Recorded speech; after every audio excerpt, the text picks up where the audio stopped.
بسم اللہ الرحمن الرحیم۔ ہم سے ابراہیم بن حمزہ نے بیان کیا، کہا ہم سے ابراہیم بن سعد نے بیان کیا، انہوں نے صالح بن کیسان سے، انہوں نے ابن شہاب سے، انہوں نے عبید اللہ بن عبداللہ سے، ان کو عبداللہ بن عباس رضی اللہ تعالیٰ عنہ نے خبر دی، ان کو ابو سفیان بن حرب نے کہ ہرقل یعنی روم کے بادشاہ نے ان سے کہا، میں نے تم سے پوچھا تھا کہ اس رسول کے ماننے والے بڑھ رہے ہیں یا گھٹ رہے ہیں؟ تو نے جواب میں بتلایا کہ وہ بڑھ رہے ہیں۔ ٹھیک ہے، ایمان کا یہی حال رہتا ہے یہاں تک کہ وہ پورا ہو جائے۔ میں نے تجھ سے پوچھا تھا کہ کوئی اس کے دین میں آ کر پھر اس کو برا جان کر پھر جاتا ہے؟ تو نے کہا نہیں، اور ایمان کا یہی حال ہے، جب اس کی خوشی دل میں سما جاتی ہے تو پھر اس کو کوئی برا نہیں سمجھ سکتا۔ صحیح بخاری حدیث نمبر 51۔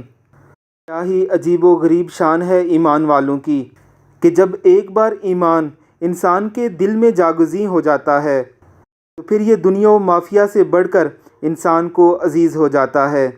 جب ایمان کی لذت، اس کی کیفیات، اس کا سرور اور اس ایمان کا گداز انسان کی روح میں گھن جاتا ہے تو پھر ایماندار مرنا تو قبول کر لیتا ہے، لیکن اپنے دل کی ان کیفیات کو برا نہیں جان سکتا، یعنی اپنے ایمان کو نہ چھوڑ سکتا ہے اور نہ ایمان کے بارے میں کوئی برا خیال کر سکتا ہے۔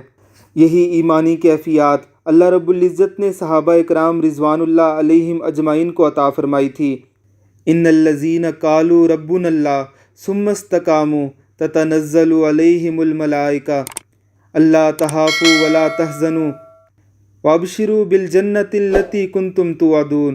اور جس نے کہہ دیا کہ اللہ ہی ہمارا رب ہے اور پھر اس بات پر پکا ہو گیا، ان پر فرشتے اترتے ہیں جو اسے کہتے ہیں کہ خوف نہ کرو اور نہ ہی غم کرو، اسے اس جنت الفردوس کی خوشخبریاں سنائی جاتی ہیں جن میں وہ ہمیشہ رہے گا۔ اللہ رب العزت ہمیں بھی ان لوگوں میں شامل فرمائے، آمین ثم آمین۔